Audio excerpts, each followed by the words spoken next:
bateekeko ekimuli ng'ate tiimu abaana Priscilla ne banno Paul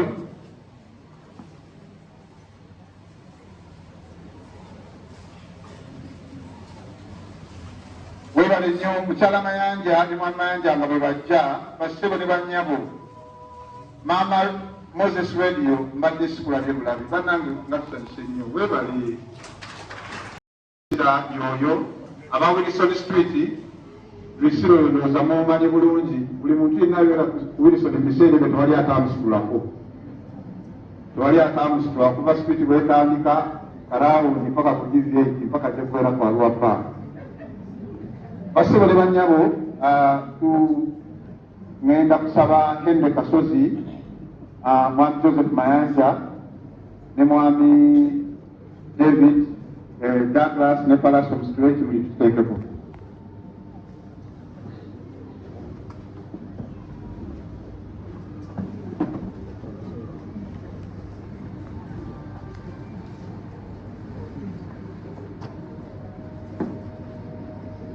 nga bweteekateeka okuteekako ekimuli bannange wabaawo abazze n'ekimuli nja kubasaba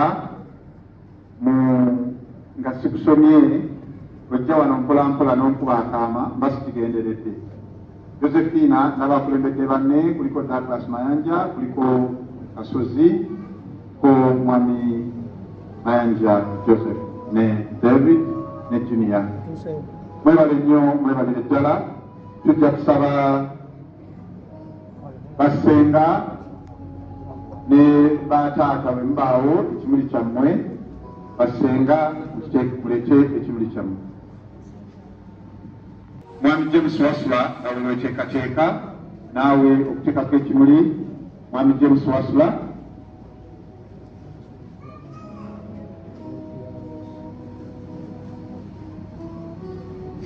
tujja kusaba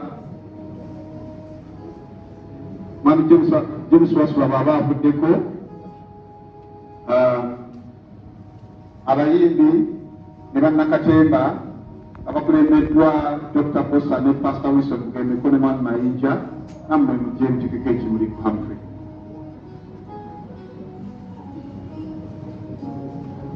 alina ekimuli ekyenjawulo famire ya Wilson Street ababadde wano abadde bakola WhatsApp group eyo tusaba aba Wilson Street nammwe musembereeko wano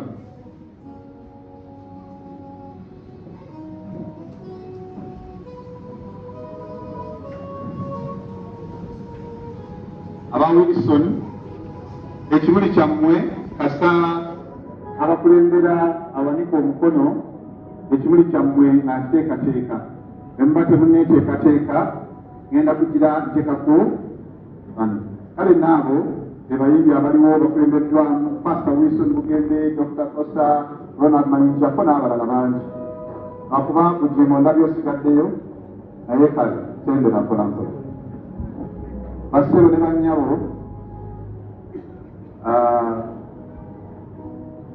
aba Wilson Street bwe muba nga mwe muli mweteeketeeke wabula bwe mba nga temuliiwo katusabe ekimuli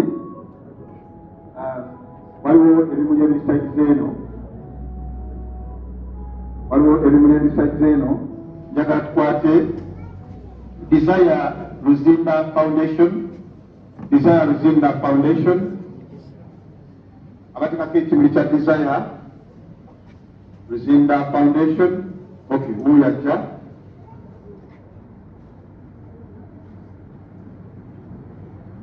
Atlabi family mumuddako Atlabi family Atlabi bannange temusituka kugenda tubuzaayo speeches za mirundi ena gyokka Atlabi family semberako babali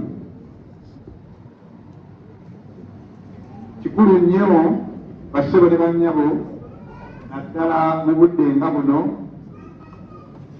abantu abalina ebigambo ebiwoomu naddala okusinga essaala ebiba biwerekera Humphrey naye abantu abalina ebigambo byammwe ebirala ebinoonya obuganzi n'okugobererwa ebyo tubadde tubasaba mu byesigalize. Weebale nnyo Aglabi family. Senga Namukasa bweyogerere mumuddako. Senga Namukasa bweyogerere.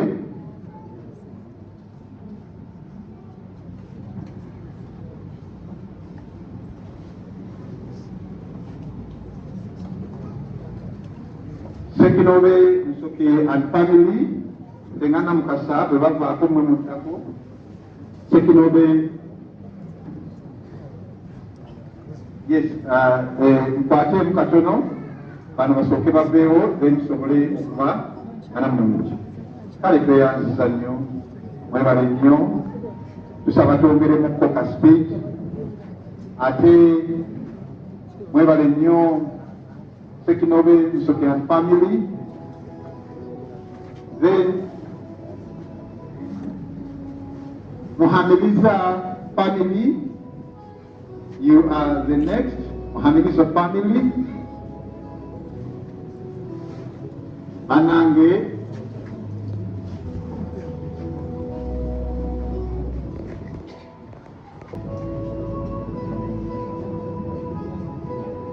Tulengera abateekayo ekimuli kati Muhamiliza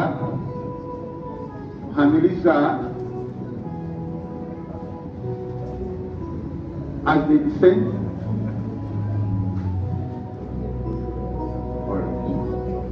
Abateekako ekimuli kati Muhamiliza.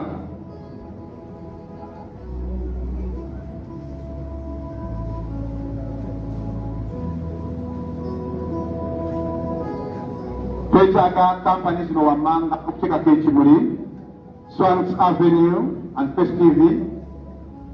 Swans Avenue and First TV. Abaswans gyemuli bas bakulembeddwa Benon Mugumbya.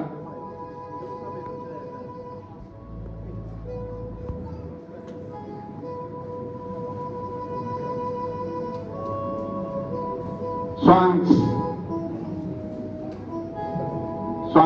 and First TV bakulembeddwa Benon Mugumbya, Vampus, Washington producer. Ero, our Swans and First TV.